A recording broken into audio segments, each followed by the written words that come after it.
very special guest, Ruben Acosta. He was kind enough to come here in December when it was very cold, and I think, Ruben, you're from Florida, right? Georgia, okay. Close enough. Anyway, it was a freezing cold day, and he was patient enough to come in and listen to me, and it brought his photographer.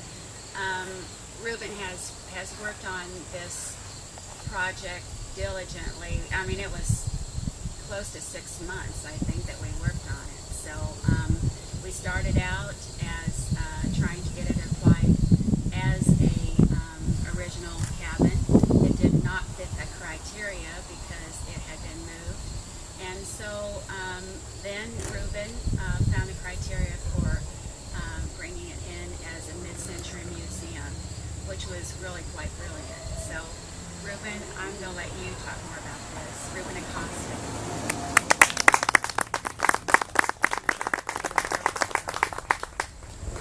All right, good morning, everyone. So again, my name is Ruben Acosta. I work with the Nebraska State Historical Society. I am the National Register Coordinator at the office. So I'm responsible for helping people list their buildings across the entire state of Nebraska. And so this was actually one of the more fun projects that I got to work on because we were really pushing the envelope with this building. Like Jan said, when she first approached our office about listing this cabin, the idea was to get it listed because it was an early pioneer cabin from the 1850s. One of the few surviving structures left from the time period when Blue Springs didn't exist, the Ashers didn't exist. This was Indian territory, essentially. But upon learning its story, unfortunately, the program is administered by the National Park Service at the federal level, and they have pretty strict criteria that they established way back when the program started in 1966. So next year is actually the 50th anniversary of this program. It's also going to be the 100th anniversary of the National Park Service. So when they established the program, they set up a system of criteria for historic properties.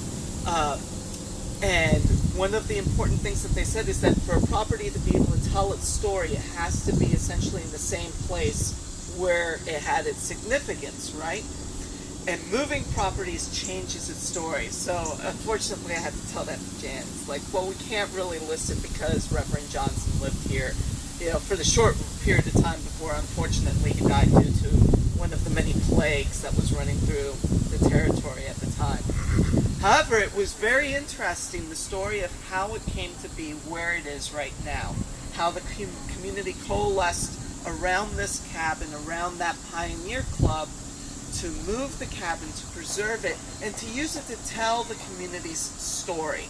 Not just the story of Reverend Johnson, but of the community that developed around where he settled, and the people who lived here and the institutions that were established here in town.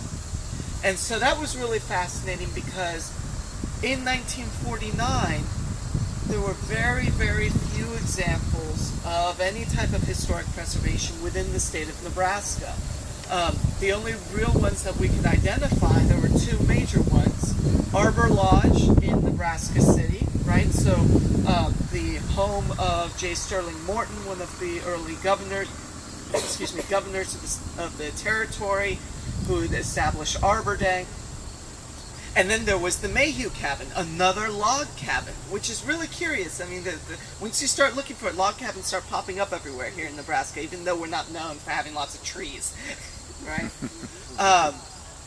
So Mayhew cabin, which was associated with the stories of John Brown and the turmoil that occurs around the Kansas and Nebraska territories right before the Civil War. And so that cabin had been moved and reinterpreted in the 1930s.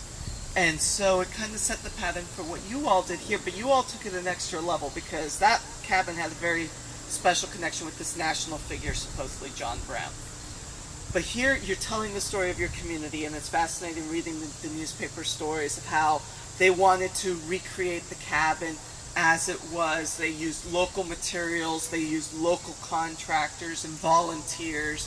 They put out calls for all the really cool artifacts and such, which were donated by local community members. And so this really becomes a focus for that local history.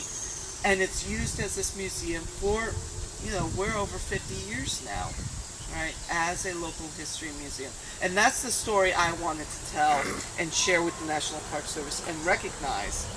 Because again, it's like the third oldest preserved building in the state. So it's a very fascinating story. The Park Service, I got a call from our National Park Service reviewer from Washington, D.C. to talk about this site. And he told me how special this story was and how fascinated it was because, that story of how people came about to preserve their history in that period after the Second World War in the 1950s and early 1960s is one that's not really told, but it's a very important one because then that sets the stage for what everybody else then does. All of our other examples of cabins, just like this one, date from the 1970s or late 60s and early 1970s, where we have two major events that trigger an interest in preserving these buildings. There's the state centennial, right, in 1967, and then there's the bicentennial in 1976. But Blue Springs was the number 2, right? And honestly, I feel like it should be more like number 1 because again, it's a community involved thing. The Mayhew cabin turns into a tourist trap essentially, in a way. And you guys even beat out the National Park Service. I mean, they were looking for a cabin at the same time, but you guys got to it first, and you guys preserved it first, and you made it available first. So it's a very fascinating story. You have a very important resource here, and I hope that by listing this property, we'll be able to keep it in people's minds, to make them aware that it's here, and that it will be preserved for another 50 years and used for another 50 years, and it will remain an essential part of your community. So again, it was very fun working on this project. I'm very proud that we managed to get it listed, and you all should be proud of it as well.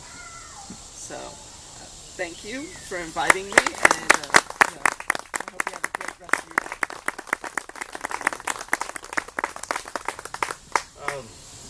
I want to thank everybody for coming out today to Blue Springs and appreciate it.